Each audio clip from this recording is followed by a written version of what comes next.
El último es Algún día seré recuerdo, ¿verdad? Que salió hace un año así, que es una miscelánea de textos cortos, ¿no?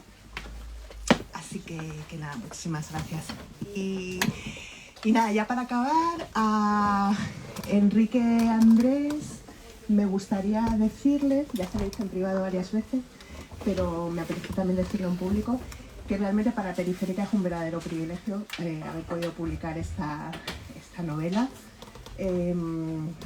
Las señoritas. Enrique es un hombre calmo, es un hombre discreto, es un hombre elegante. Sin embargo, como escritor, bueno, mantiene la característica de la elegancia, pero es como torrencial, tiene un estilo muy marcado, muy poderoso. Y sobre todo tiene una gran capacidad para llegar al fondo del corazón humano, ¿no? Y eso es lo que hace en este libro.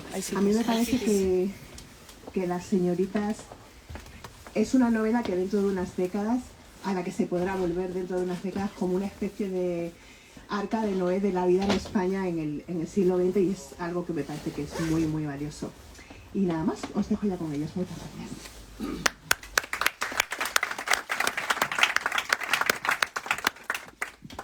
Muchas gracias, Paca. No hace falta que mencionaras mi obra. Bueno, voy a empezar reconociendo una culpa grave, y es que hace apenas 6 años no tenía ni idea de quién era Enrique Andrés Ruiz. Y es una culpa grave porque, sin duda, algunos amigos lectores me tuvieron que avisar de algún libro suyo, tuve que leer alguna reseña, o por lo menos pasar por encima de alguna reseña y ver algún libro suyo en las librerías. Sin embargo, pues mi miopía pues me llevó a no reparar en él. Sin embargo, hace 6 años, por esos caprichos del destino extraños, digo capricho porque en cierto modo estábamos un poco destinados a encontrarnos por algunos lazos que trataré de explicar. Hace como 5 años, no me acuerdo exactamente, de pronto salió una crítica en el periódico El País de una exposición de Gordillo, un pintor con el que mi padre, también pintor, estuvo relacionado hace años. Y en la reseña de Gordillo, que está acostumbrado a las alabanzas casi constantes, pues en medio de esa crítica a Gordillo, Enrique Andrés Ruiz pues tuvo la idea, que yo aprecié muchísimo cuando lo leí, con gran sorpresa, de acordarse de mi padre pintor.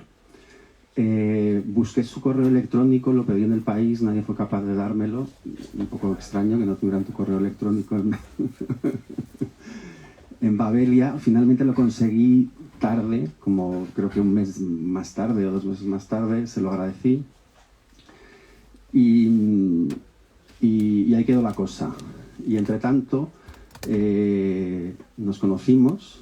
Quedamos a comer en tiempos prepandémicos, pero ya cuando todo el mundo estaba casi recogiéndose, quedamos a comer en la calle Barquillo, en un restaurante elegido por él. Yo llegué con un constipado tremendo y con el miedo de que Enrique pensase que yo tenía coronavirus y saliese espantado. Finalmente fue muy discreto, predominó la educación y la elegancia que le caracteriza. Me regaló 2 libros y me fui a casa a hacer los deberes. Y entonces, hasta entonces, insisto, no lo había leído. Y mi puerto de entrada fueron esos 2 libros que me regaló, que son 2 libros de ensayo, uno de los cuales es Los hombres... ¿cómo se llamó, Enrique? Los hombres difíciles. Una colección de artículos, sobre todo sobre Ramón Gaya, el pintor, y en donde salía también muy citado, más que citado, estaba muy presente José Bergamín, que es un escritor que para mí fue muy importante en varios sentidos, ¿no? Y lo que me fascinó de esos 2 ensayos de Enrique, de Los hombres difíciles y de La carroña, pues fue de entrada la poderosísima prosa que tiene, ¿no? O sea, una prosa que es muy difícil hoy en día encontrar en escritores contemporáneos, ¿no? Es una prosa que yo entendí que tenía también relación con la del propio Bergamín, ¿no? En el sentido que es una prosa que de sintaxis aparentemente barroca, pero cuyo barroquismo lo que persigue es una claridad y una nitidez de la idea, ¿no? Después, por avatares varios, yo estaba organizando una exposición de mi padre con el Ministerio de Cultura. Aquí hay una amiga que también estuvo involucrada, y Enrique Andrés, que trabajaba en el Ministerio de Cultura, pues no estuvo directamente involucrado en la exposición, aunque yo al final tuve la cara dura de pedirle un texto para el catálogo. Y así, pues poco a poco, fuimos haciéndonos amigos, y salieron de esos hilos, pues Bergamín, el recuerdo de mi padre, el recuerdo de un crítico que creo que fue importante para él, Santos Amestoy, y que también lo fue para mi padre, porque fue uno de los pocos que en un periodo difícil de la trayectoria pictórica de mi padre lo reivindicó. Y de manera que todo lo cual hacía mucho más absurdo el hecho de que yo hubiese tardado tanto tiempo en descubrir a Enrique, ¿no? Por supuesto, seguí leyéndolo. Bueno, hay que decir, voy a introducir que Enrique es autor de poesía. Tiene 1, 2, 3, 4, 5, esto lo he extractado de la Wikipedia esta tarde. Tiene 7 libros de poesía, 8. Y tiene varios ensayos, ¿no? Una de las cosas características de Enrique es que yo creo que en esta obra tan diversa en los géneros, que ha tocado casi todos los palos, de alguna manera hay un esfuerzo unitario y hay una constante, ¿no? Que es la reflexión acerca, podemos decir, de los territorios perdidos que pueden ser territorios geográficos perdidos, territorios temporalmente perdidos porque han pasado, porque son parte del pasado, o características de la personalidad perdidas, pues por ejemplo la inocencia, ¿no? Eso está muy presente en el ensayo del que hablaba antes, Los hombres difíciles, ¿no? Bueno, con esta, su poesía, que digamos que al principio era como más, tenía como casi un tono más legendario dentro de estas meditaciones, siempre ha oscilado, digamos, entre el retrato del paisaje y la recuperación de instantes perdidos de vida, ¿no? Y eso ha sido así a lo largo de toda su trayectoria, diría yo, ¿no? Sin embargo, hubo una época en que ese tono era más elegíaco, más, digamos, exaltado, y luego se ha ido como simplificando, ¿no? A mí me gustan ambos momentos, ¿no? No diría que la simplificación, que gana necesariamente con la simplificación. Y luego una poderosa, o sea, una presencia constante de la reflexión por un lado, muy honda, y por otro lado del apunte tremendamente sensitivo de los sentidos. Es decir, Enrique tiene unas grandísimas dotes poéticas, por decirlo de algún modo, pero también pictóricas, en el sentido de que cualquier párrafo suyo que trata de retratar una atmósfera atiende a la sonoridad, atiende al tacto, atiende a todos los factores que hacen que una situación determinada bueno, pues sea vivida, ¿no? Y eso es una cualidad muy maravillosa y muy disfrutable para cualquier lector, el que su prosa o su poesía, ya sea en el ensayo, ya sea en la poesía, ya sea en la novela, que ahora hablaremos, tiene tacto, tiene grosor, ¿no? Es el grosor y el tacto de la vida, porque está la vida de alguna manera condensada en ella a través de todos esos pequeños datos de la sensibilidad, ¿no? Su ensayo pues sigue también esta línea. Es un ensayo literario que camina en el filo de la poesía, por supuesto, como no, y de la filosofía, ¿no? De la filosofía, pues también, como no, desde una perspectiva más estética que metafísica, digamos, aunque la reflexión muchas veces roza lo metafísico, ¿no? Y bueno, con esta obra ya extensa y tan rica y tan maravillosa, pues hace 3 años o hace 4 años tuvo la desfachatez de lanzarse a la novela. O sea, no le bastaba con ser un magnífico poeta y no le bastaba con ser un magnífico ensayista y con haber hecho muchísimas antologías de poesía, que como algunos de sus ensayos siempre, no siempre, pero como algunos de sus ensayos, a menudo esas antologías van como a la búsqueda de las relaciones entre poesía y artes plásticas. No le bastaba con esto, sino que se lanzó con toda la desfachatez a la novela y hizo una novela maravillosa que yo tardé tanto en leer como que la leía la semana pasada, porque la compré para llevármela a mi casa de veraneo en Galicia con toda la buena intención y como siempre me sucede, pues al final no tuve tiempo de leerla, quedó en Galicia varada. Y la he leído la semana pasada y quedé completamente fascinada. Es la vuelta de un personaje tras la muerte de su padre, digamos, a la casa familiar, ¿no? Y esa vuelta, por medio de las evocaciones de la memoria, ¿no? De instantes del pasado que trae ese territorio, por un lado, el territorio puramente rural, ¿no? Cercano a los montes a los que da el título, de las profesiones relacionadas con el campo, de los personajes del campo y también pues la memoria, digamos, de dentro de la casa, ¿no? Y de la propia familia, ¿no? Y es una novela con un hilo narrativo muy tenue, pero maravilloso. O sea, el hilo narrativo es la vuelta del personaje a la casa, los recuerdos que le van saltando a la cabeza, junto con los personajes que también le van saltando y que van trayéndole esa remembranza de un mundo nuevamente desaparecido, ¿no? Esto del mundo desaparecido es muy, muy importante, ¿no?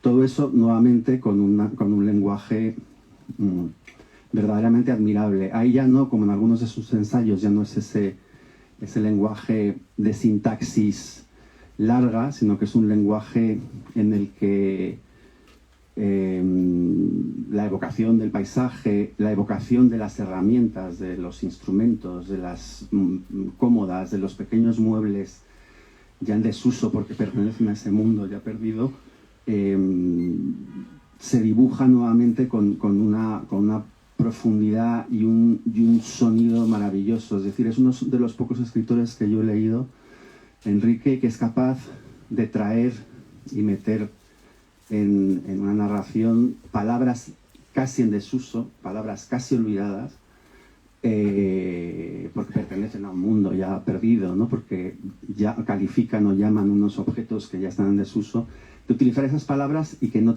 chirríen a un oído contemporáneo, ¿no? Montes Antiguos está lleno de palabras maravillosas que a veces tienes la tentación, porque no las conoces, de buscar en el diccionario, pero que muchas veces ni siquiera es necesario, basta con su sonido, ¿no? Con lo que ese sonido convoca. Bueno, y por hablar de Las señoritas, que nos ha traído aquí, pues es la segunda novela.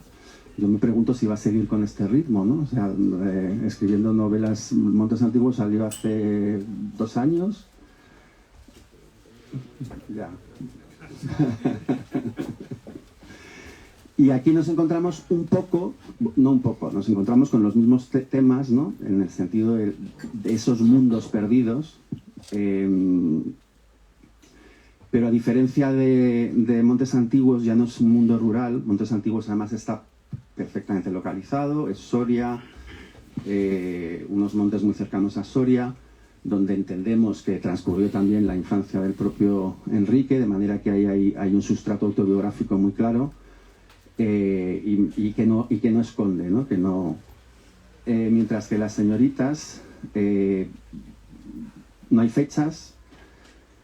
El lector que ya ha leído Montes Antiguos se mete en unos personajes que viven entre una ciudad de provincias y la ciudad de Madrid, tiende a pensar que esa ciudad de provincias es Soria, porque dado el precedente, pero a pocas búsquedas que hagas en Google, y yo las hice, enseguida descubres que son pistas falsas, que todo está difuminado, que no es Soria, que puede ser, como el propio Enrique me dijo el otro día, cualquier ciudad de esa zona de España, Teruel.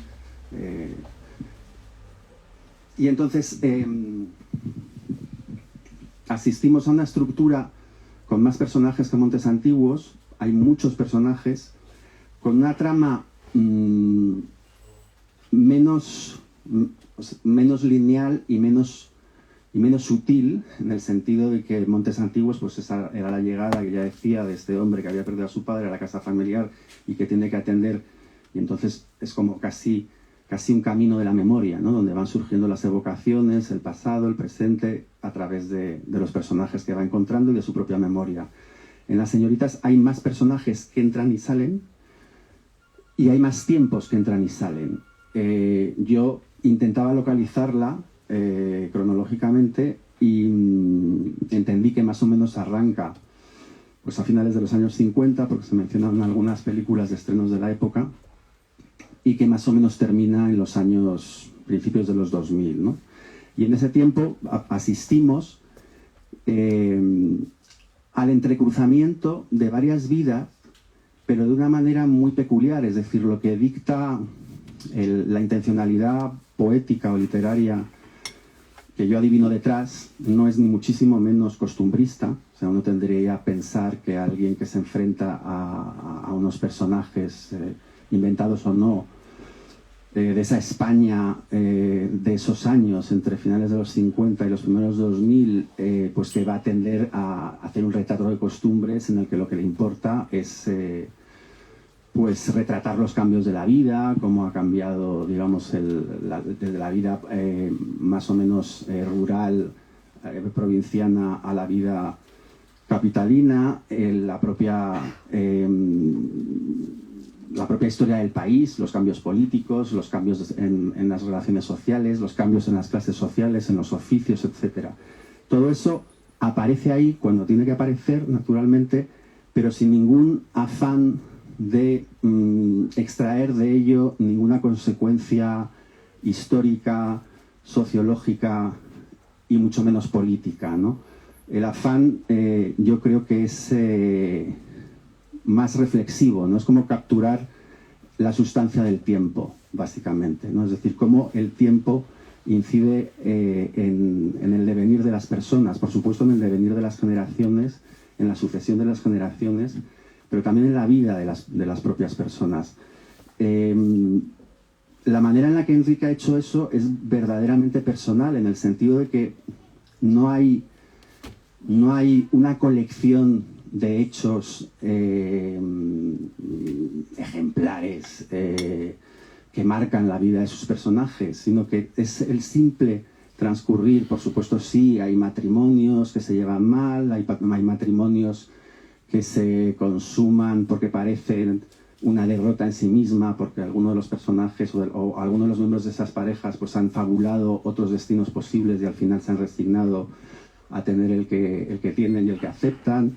Hay esas pequeñas cosas de la vida, ninguna de las cuales hay muertes también, pero ninguna de las cuales constituye un gran drama, ¿no? Sino que lo que se está retratando es la vida.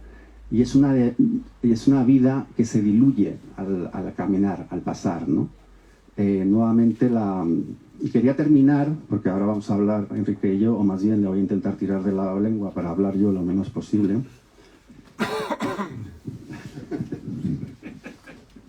No, quiero leer un par de párrafitos cogidos muy, muy aleatoriamente de la novela, y que tampoco es que sean representativos, pero donde yo he creído intuir un poco alguno de estos afanes que la gobiernan, ¿no? Y también para que veáis el tono. En compañía de Antonio se sentía en aldas es una palabra de esas que decía que están en desuso, de un anuncio de felicidad indefinido, difuso, contra el que era inútil luchar con razones. Con él había descubierto una poesía que le parecía propia, en todo distinta a la que para Mercedes constituía el desarrollo lógico de una trama y el cumplimiento feliz de un destino. El mundo en el que había nacido y crecido se había desintegrado como las rocas limadas por el viento y reducidas a polvo que vuela. Su reconstrucción era imposible, solo cabía una edificación de nueva planta en la que tal vez podía reencontrarse algo parecido a la dicha soñada y perdida. Los olores de la plancha, el tacto de una bufanda de vicuña, el tono de una voz, el color de un vestido, los de una tapicería, la luz avanzando sobre el suelo, ganando terreno a la sombra fría, todo eso que significa para ella una plenitud evaporada, pasaba ahora por el abandono y la demolición completa, hasta los cimientos, por amasar de nuevo la tierra, dejarla secar en bloques y levantar la nueva arquitectura. Bueno, yo creo que un poco esto se dice de un personaje que efectivamente está en un momento vital determinado y de que se puede decir efectivamente que tiene que hacer una especie de tabula rasa, pero de alguna manera eso de liquidar un tiempo y reconfigurar, reordenar el puzzle, yo creo que es lo que fija, digamos, la estructura difusa de las señoritas, ¿no? Voy con otro párrafo. Asun creía que se debía a su catolicismo. De sus fotografías emanaba para Dedi un encanto que ella asociaba con otras sabidurías muy diferentes de las científicas. Unas que no se pueden aprender, irradiantes, que van con las personas, decía, quizá con las épocas. Asun recordaba algunas viejas canciones de corro y cuna, y algunas serenatas que su tío guardaba copiadas en un cuaderno, regalo de otro amigo filólogo. La vida popular y la estela de las antiguas tradiciones españolas habían sido para él devociones constantes. Para la imaginación de Dedi habían sido como trampolines. El cielo azul, el campo cuajado de gente que trabaja, que canta, la fiesta del amor en primavera, en prados junto a los ríos, la prehistoria de la vida, a la que no se puede volver, el aroma del humo y del espliego, una España antigua, grácil y delicada, que estaba a muchos metros de profundidad, como las urnas funerarias.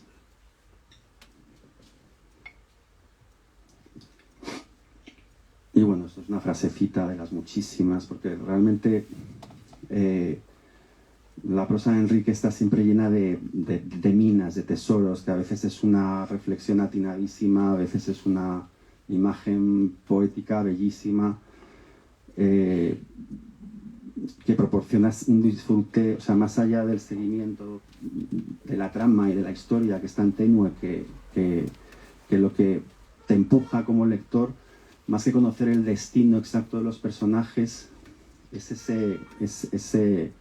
ese recuento, ¿no?, de sus vidas, más o menos pormenorizado en instantes vulgares, y por favor no tomen la palabra vulgar como demasiado vulgar, pero que sin embargo son tremendamente humanos y tremendamente necesarios y tremendamente sobre todo simbólicos, ¿no?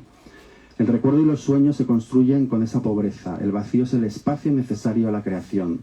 ¿Qué ha sido de los días en blanco de la vida, los días sin historia, sin rastro, la argamasa entre la que se fraguan las fechas, los hechos con su resplandor? Pues efectivamente yo creo que esta novela está hecha de días sin historia, sin rastro, con la argamasa con la que se fraguan las fechas, los hechos con su resplandor.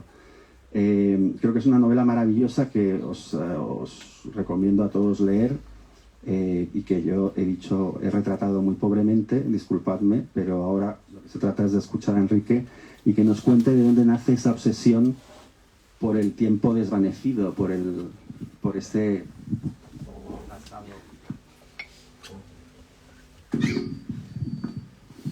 No sé si lo hago bien, Bueno,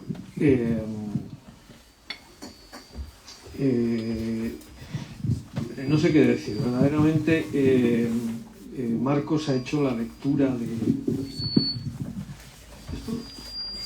En las verbenas de los pueblos decían que se acoplaba cuando hacía esto. Ya no se acopla. No. Bueno, no, pero ahora no se oye, ¿no? Sí. Bueno, Marcos ha hecho la lectura que yo esperaba que hiciera Marcos. La lectura del lector ideal, o sea, de esta novela. Esta es la lectura que a mí me gustaría que se hiciera de las señoritas. Por eso estoy muy agradecido a él. De hecho, es una lástima que no estemos hoy hablando de libros de Marcos Giral, de un libro que yo aprecio muchísimo, el dedicado a su padre precisamente, que se titula Tiempo de vida, y que es un modelo de tratamiento literario de los datos reales, algo que es, en fin, ciertamente difícil y con lo que yo me veo constantemente, porque esa es un poco la cuerda en la que trabajo.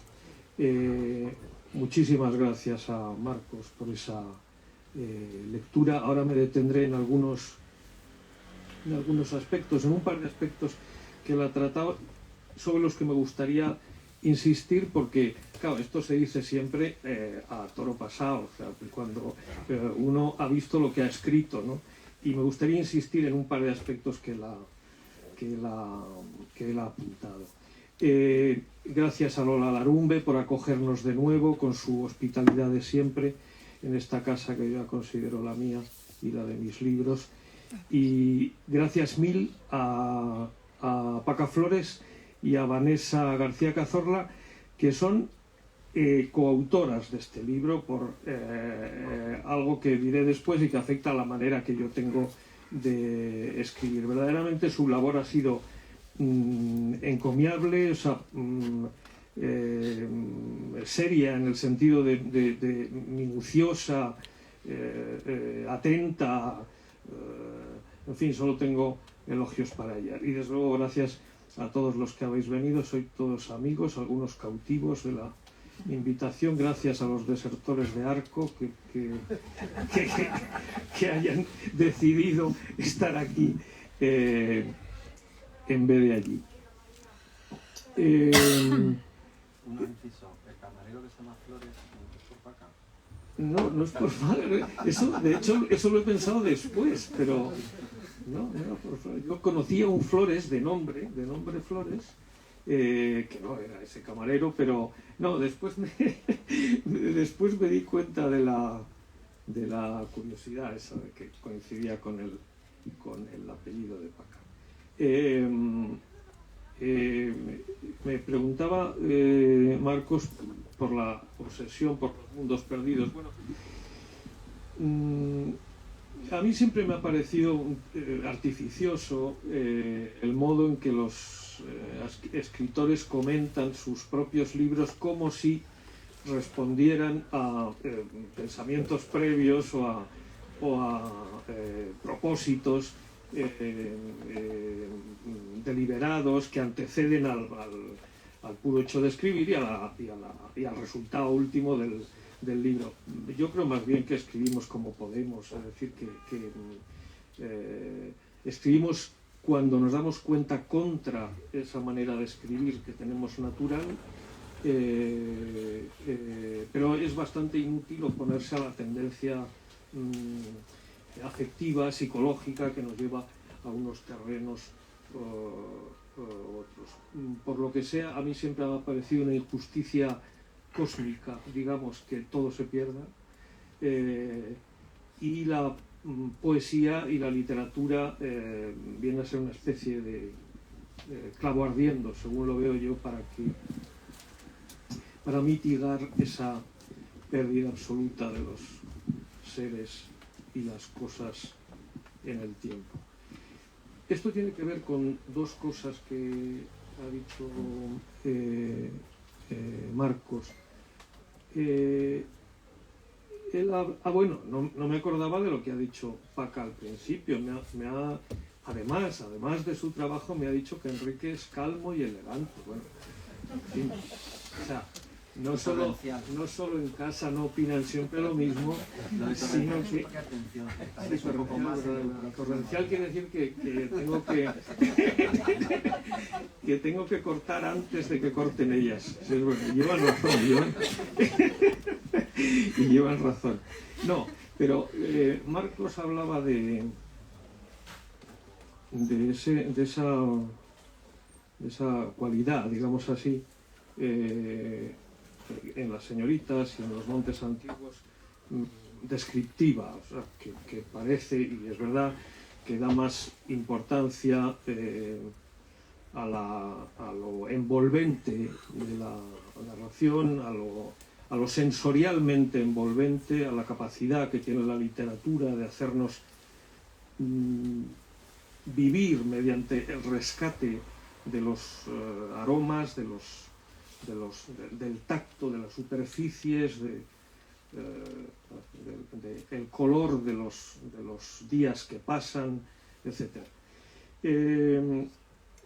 En casa también, perdonad, Teresa y Lucía, es la última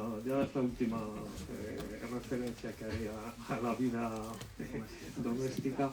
En casa saben perfectamente que yo soy incapaz de seguir una película, o sea, que que no sé qué pasa, o sea, en la trama. O sea, si me queréis hacer sufrir, dadme una novela de Le Carré o una película basada sobre... porque soy incapaz... Bueno, eso para mí es una auténtica tortura. Pero vamos, las películas más simples, en realidad no sé lo que pasa. O sea, me he detenido mucho antes en la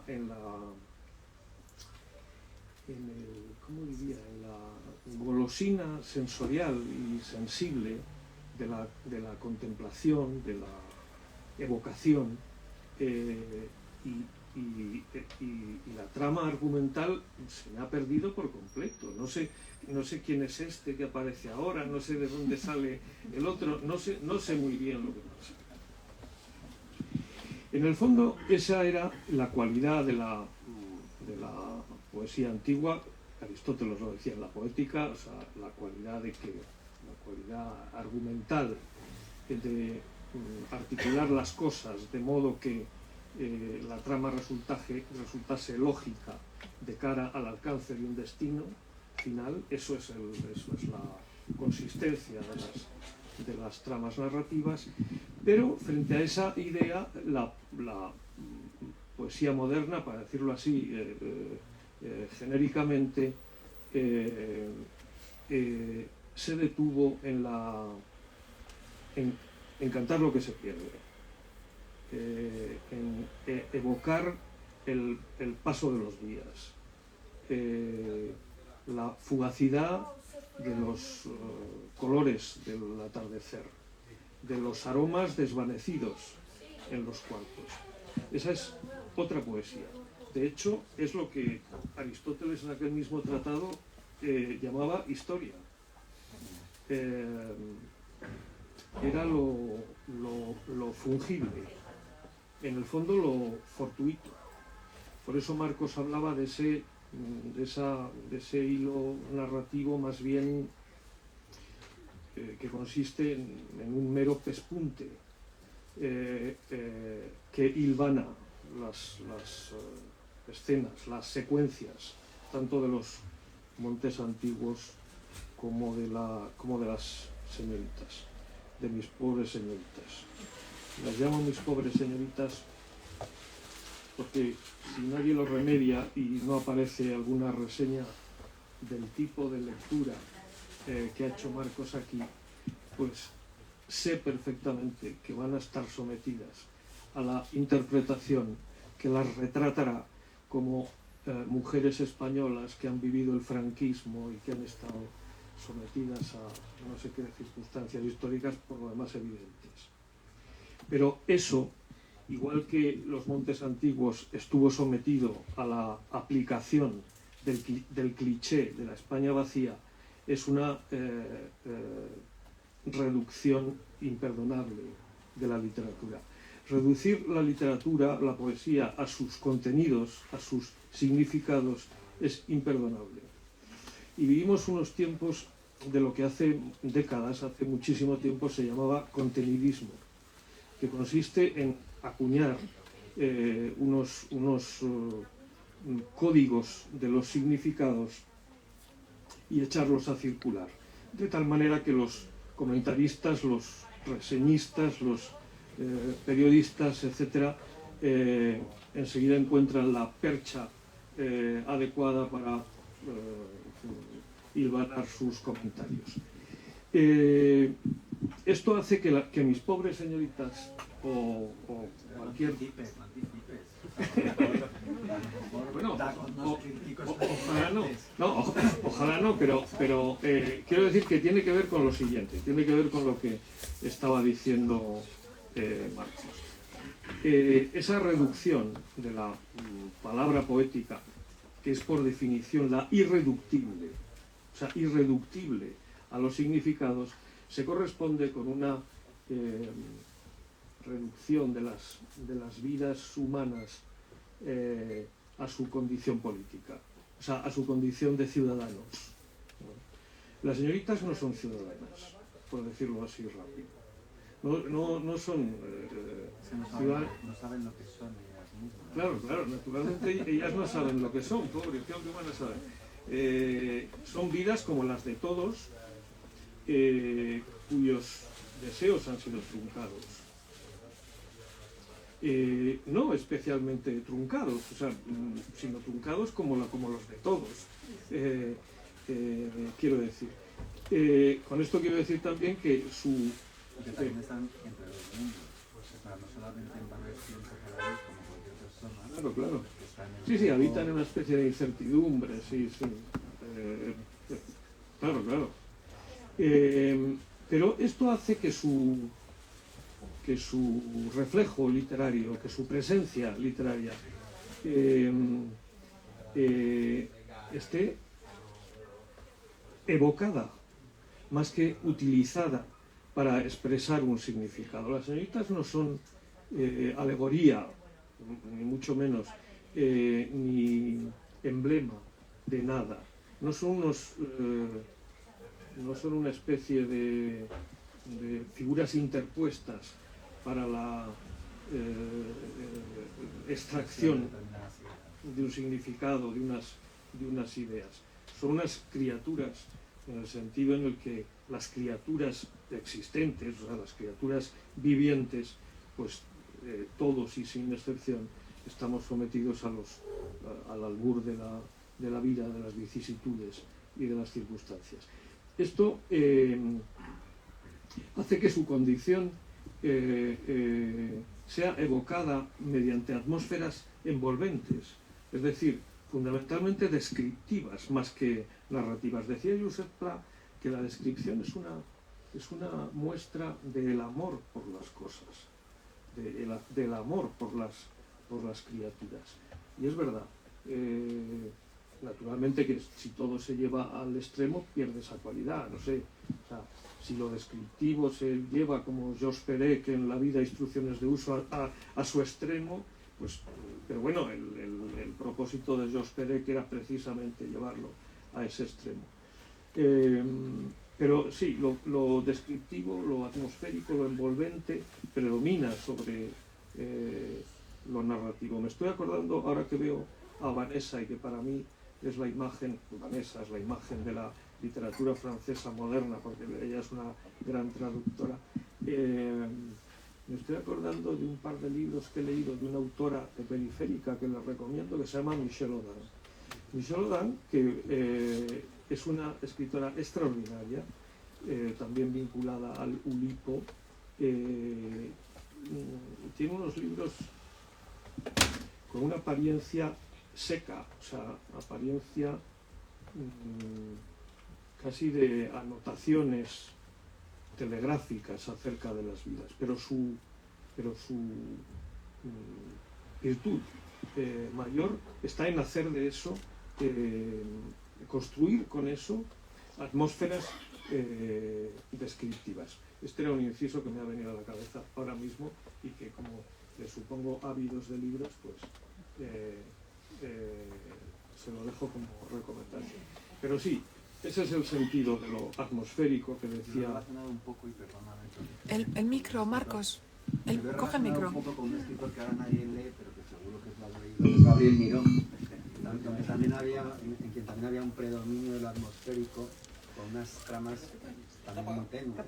Sí, Gabriel Miró. Sí. Sí. Bueno, pero ya no voy a decir nada. No, sí. Cógelo, que se te oiga. Sí. No, digo que pienso en Gabriel Miró, que es un escritor al que nadie recuerda ya, pero que también tenía esa virtud de primar lo atmosférico sobre el desenvolvimiento de una trama, digamos, convencional. No alimentaba al lector con el cebo de una tensión dramática o narrativa, sino que más bien era la atmósfera. Es muy curioso esto que dices de Gabriel Miró. La primera persona que sacó a colación a Gabriel Miró a Cuento de los Montes Antiguos fue Andrés Soria Olmedo, cuando lo presenté en Granada, muy acertadamente. Porque, bueno, en Gabriel Miró hay otras cosas, porque en fin, está la carga, esa especie de orfebrería modernista también, ¿no? Porque era valenciano y soriano. Sí, claro, eso es importante, eso es importante. Eso es muy importante. Pero sí, estaba esa orfebrería, tal. Pero sí, es cierto eso, esa complacencia en la descripción o en hacer visible o audible o táctil una determinada secuencia. Sí, es muy acertada esa referencia de Gabriel Miró. Me gusta mucho. ¿Cuál es la función del diálogo? Porque puede parecer que esta novela, tal y como estás hablando de ella, no tiene diálogos, y sin embargo tiene muchos diálogos.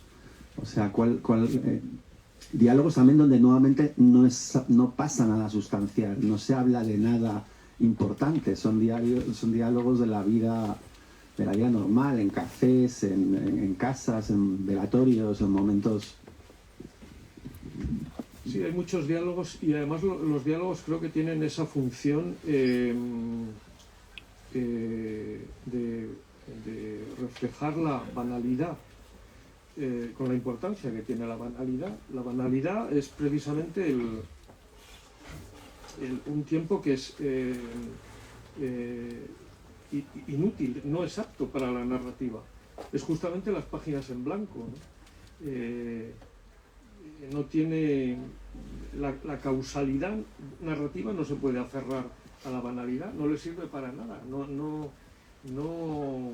resulta provechosa para la narración. Sin embargo, en los diálogos, la banalidad de los diálogos de unas amigas en sus reuniones puramente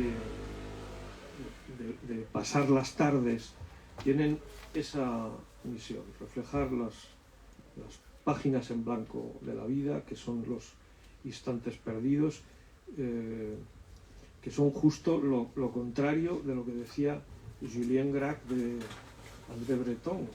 Decía que a André Breton le gustaría que toda la vida fuese como el resplandor de sus destellos, ¿no? Que todos los instantes de la vida destellasen con su máximo resplandor.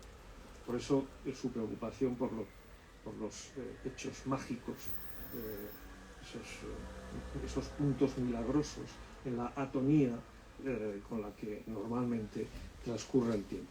Bueno, las señoritas, en general, el tiempo de las señoritas transcurre en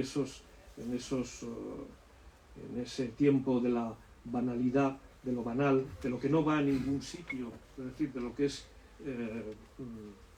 desechado por la trama argumental. Yo una cosa, porque o sea, el micro, con lo que ha dicho Marcos, que es una novela, porque en el fondo es la novela del tiempo. Yo creo, un inciso nada más. No son solo los momentos desechados, creo yo. O sea, es una novela súper ambiciosa. O sea, que no es una novela como de momentos perdidos, sino que es una novela que, como si fueran relatos, casi, parece esa suma de buenos relatos en los que en un tono muy menor te enteras de la trama sucede en la cabeza de los personajes, por decirlo de alguna manera. O sea, los personajes, las protagonistas o todos los personajes están siempre captados en el momento en el que hay una lucecita que se enciende o que se apaga. Siempre está, como decías tú antes, como entre dos mundos. Captas el momento de la expectativa y esa especie de momento de descuento. Parece que el momento de la acción dramática no llega. Parece que es la promesa o el qué hago yo con esta frustración. Entonces eso es súper sutil y es también súper ambicioso. No sé. No, bueno, no tengo nada que decir. O sea, cuando las preguntas son así como bajo forma de elogio, pues, no tengo nada que decir, ¿no?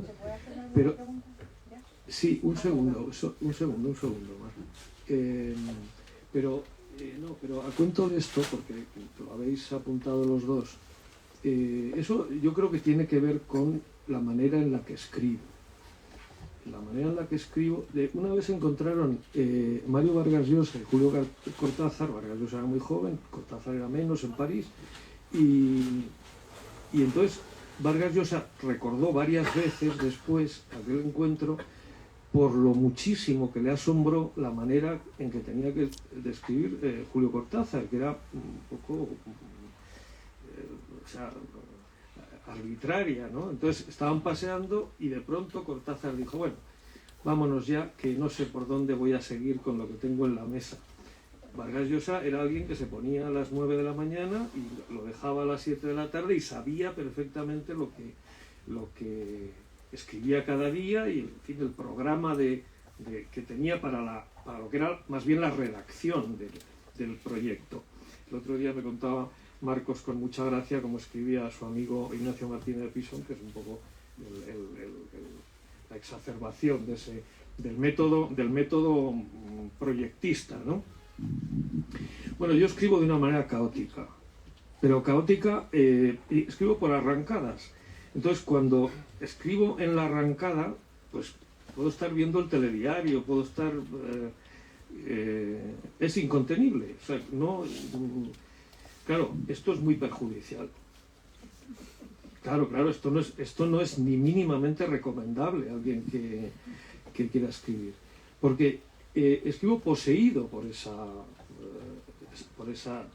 escena, por ese episodio. De ahí que es normal que el hilo narrativo sea, para decirlo elogiosamente, como lo dice Carlos, sutil, y para decirlo apenas invisible, como lo dice Marcos. es que escribo por arrancadas. Luego se pasa tiempo sin escribir. Entonces, con lo que me encuentro al final es con primero es en un atolladero, pero luego es con un magma de cosas que hay que organizar en un proceso muy parecido, que se parece más que a la redacción literaria, porque todos nos figuramos al escritor con la pluma, escribiendo seguido, ¿no? De una manera así, con pipa a lo mejor. Más que a la redacción literaria de ese sueño en el que nos representamos al escritor más o menos ingenuamente, se parece al montaje cinematográfico. Es más bien parecido al montaje cinematográfico. Sí, también, la pintura un poco simultaneísta, como la de tu padre, sí, que tenía una especie de mosaico, ¿no? Sigue siendo caótico, de todas maneras. O sea, el caos persiste, ¿no? Entonces, en un momento del caos, pues yo esto se lo mando a Paca, claro. Siempre demasiado pronto. Siempre demasiado pronto, porque ellas, seguramente desesperadas con aquello,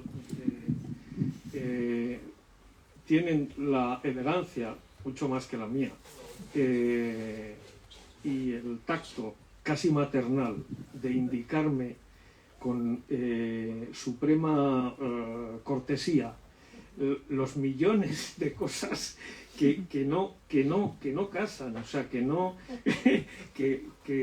son incongruentes, son incongruencias, ¿no?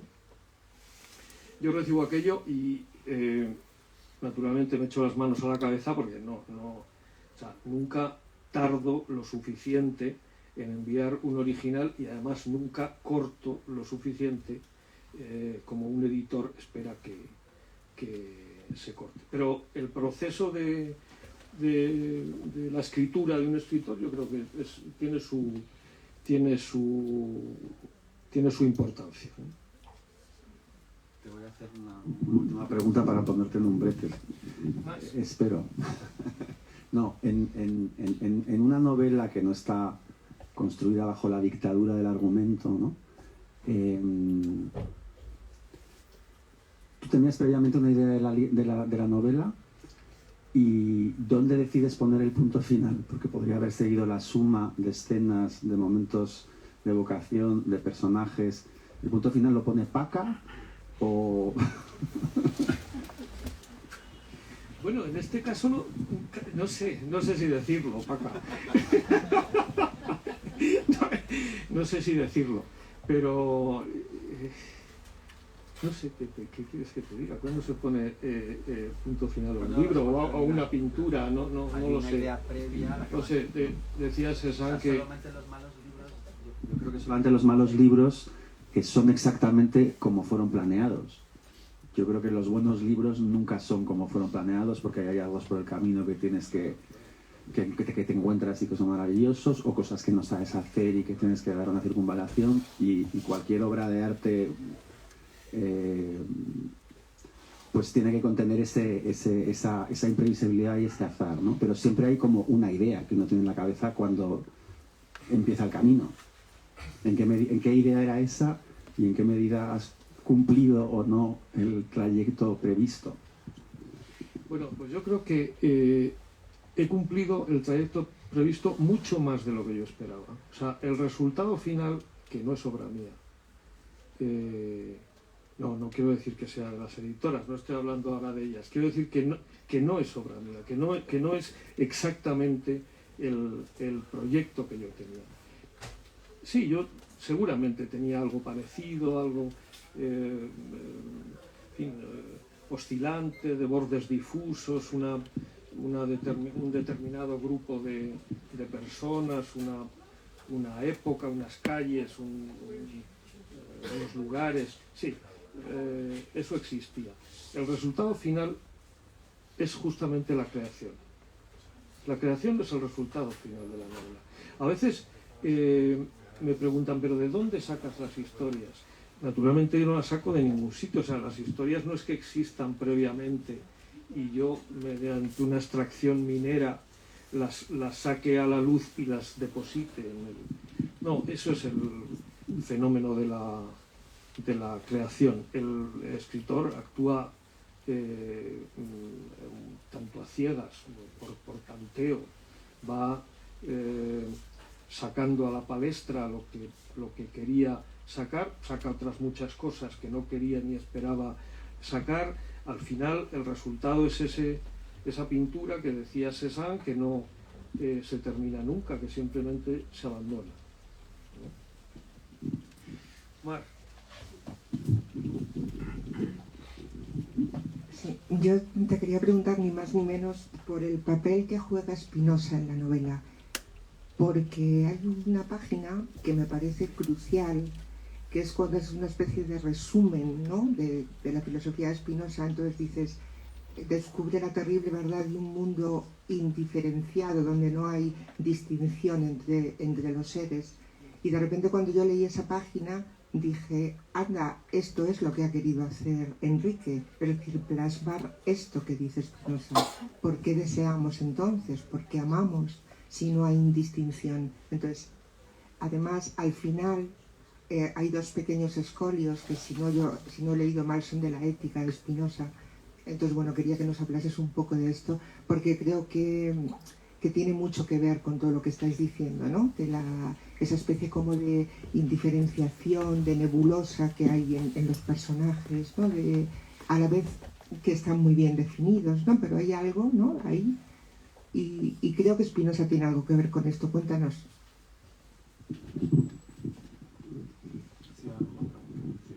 Ha sido lo mejor, pero espero que nadie se asuste por haber sacado a colación a Spinoza. O sea, puede seguir pensando que va a leer una novela. O sea, no... Además, de repente hablas de Spinoza de forma de repente. O sea, que sí, estás bueno, hablando de es que no hay otra manera de sacar a Spinoza, que es de repente. Su estancia, tal, ¿no? Sí. De forma magnífica, maravillosa. Y creo que es crucial esa página, ¿no? Bueno, a ver, hay un personaje en la novela que es Juan de Tro, que es uno de los protagonistas, que es óptico.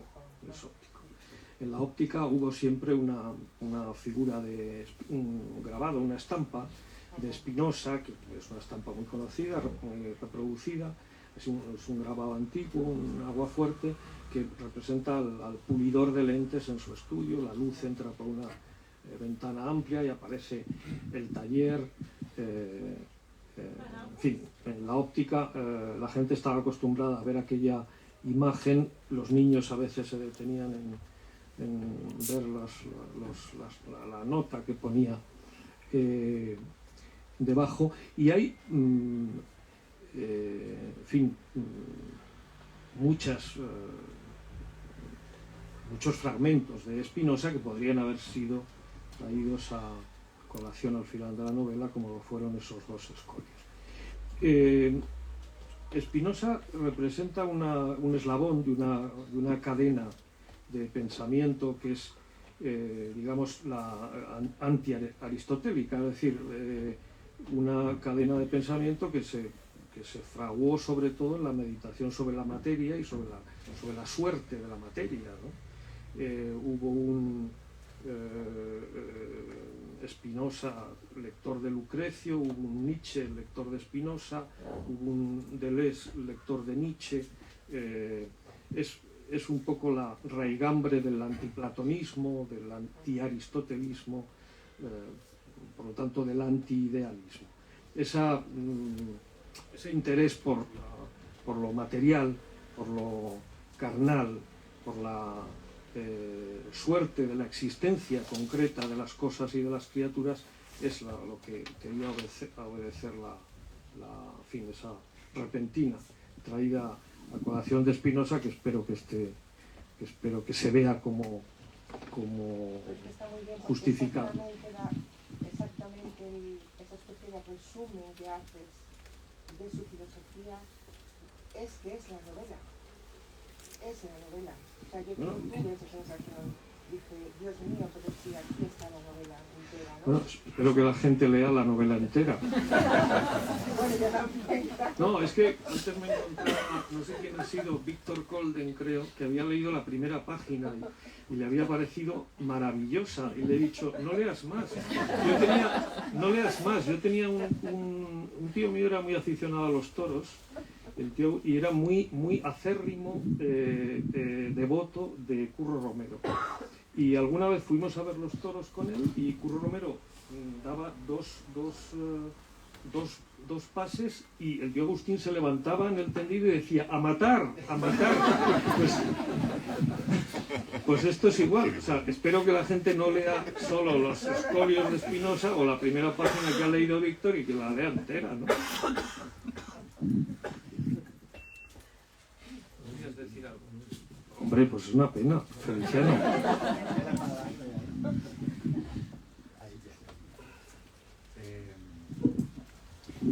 ¿Alguien más quiere preguntar algo? ¿O lo damos por terminado? Bueno, yo sí le diría a Enrique una última cuestión, y es que ese afán de retratar mundos desaparecidos no refleja también un afán de esconderse él mismo. Quiero decir, en algún momento cabe esperar una novela de Enrique Andrés Ruiz en la que se hable de un presente más o menos puro,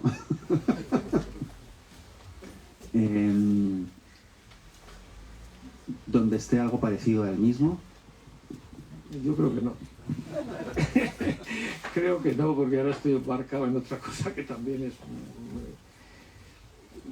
Bueno, es una manera de estar, ¿eh? Es una manera de estar. En alguna de tus poesías, sobre todo más antiguas, sí hay cierta problematización de la experiencia vital más propia de la persona. Eso en novela no lo vas a sacar. Bueno, es bastante experiencia la de la memoria, ¿no? La de la memoria y la de la ficción, en la que consiste la memoria, ¿no? Que hace ver precisamente esa experiencia radical según la cual, como decía Ferlosio, en el tiempo no somos los mismos, ¿no? No sé si alguien tiene algo más fácil que decir. ¿Puedo preguntar una cosa? Ah, es igual, tengo voz sonora. Yo creo que se me oye, ¿no? ¿Tienes voz sonora? Sí.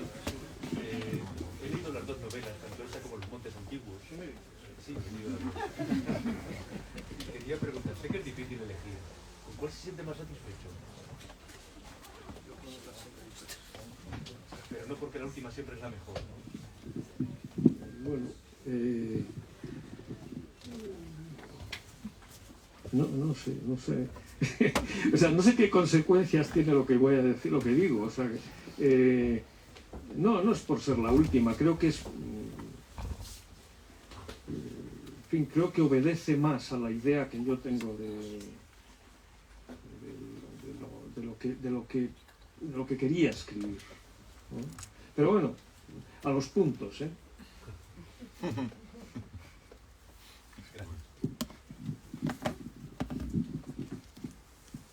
Más cosas.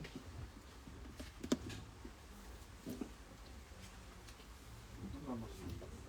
¿Cómo se llama Debbie? No, perdóname, solo eso, ¿no? Es bastante. Debbie se llama Debbie, o sea, las Debbies eran María de la Dedicación.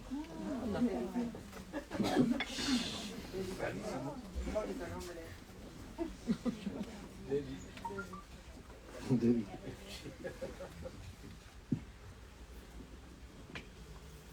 Más. Se me ocurre, Enrique, que podías leer algún fragmento del libro, si te parece, para terminar ya.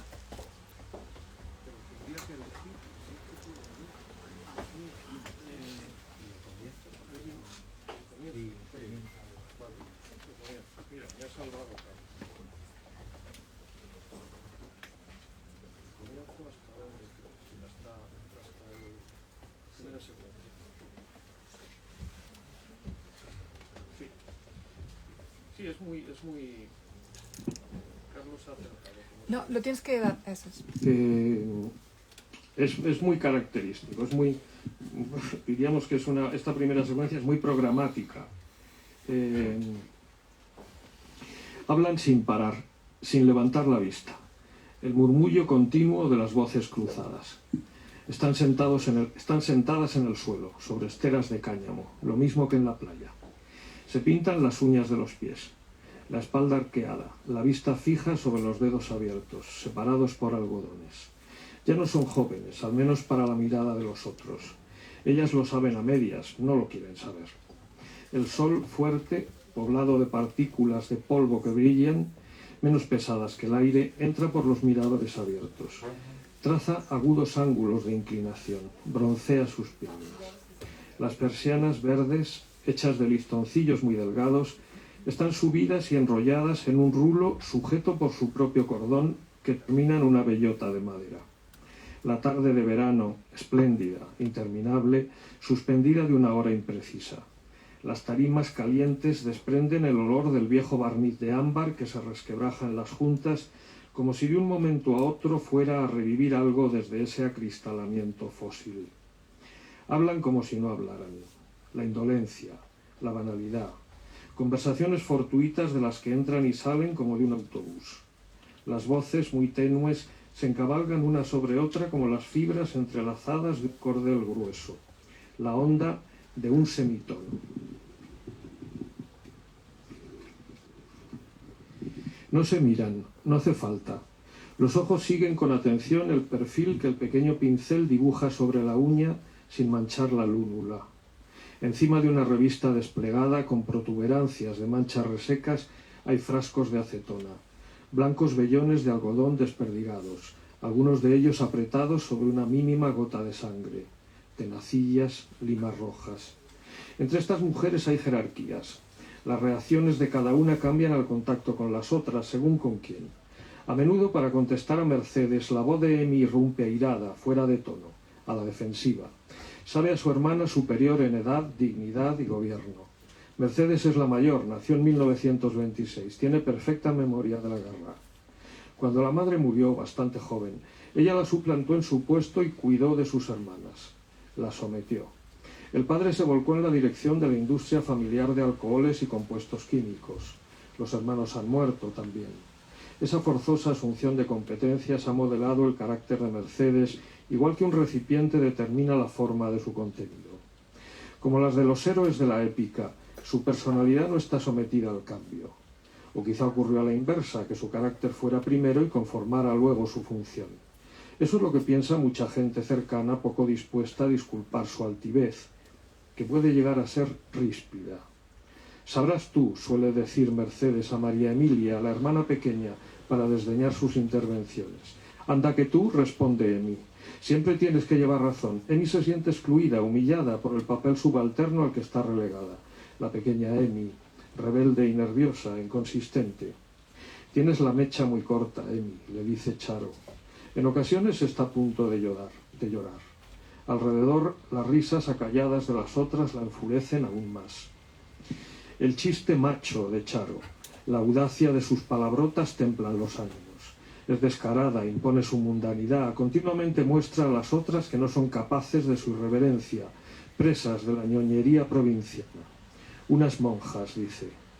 Trabaja en el Hospital de la Paz en Madrid, en los laboratorios. Va todos los veranos con su madre, una anciana pizpireta y completamente sorda, a pasar una quincena en casa de sus amigas. Con su madre y con Mayo, grande y misteriosa, que sale en tromba del enorme coche negro lanzando látigos de babas de pastor alemán. Charo fuma, es muy delgada, con brazos largos que semejan ramas.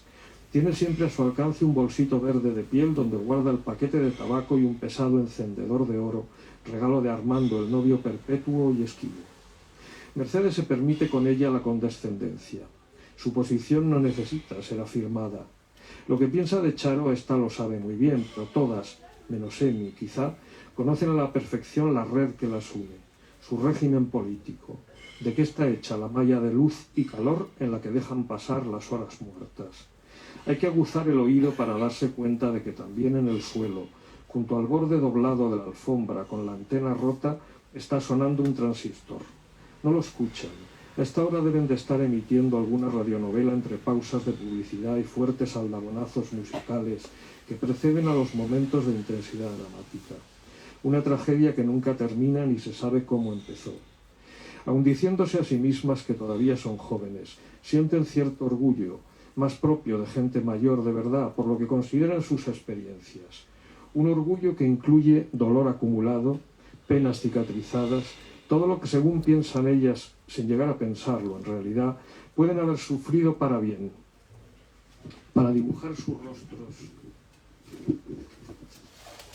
con mayor resolución y firmeza, delimitándolos, haciéndolos singulares, únicos, de una calidad más alta, como el de Nefertiti, las maderas endurecidas por el fuego, los metales al rojo templados por el agua.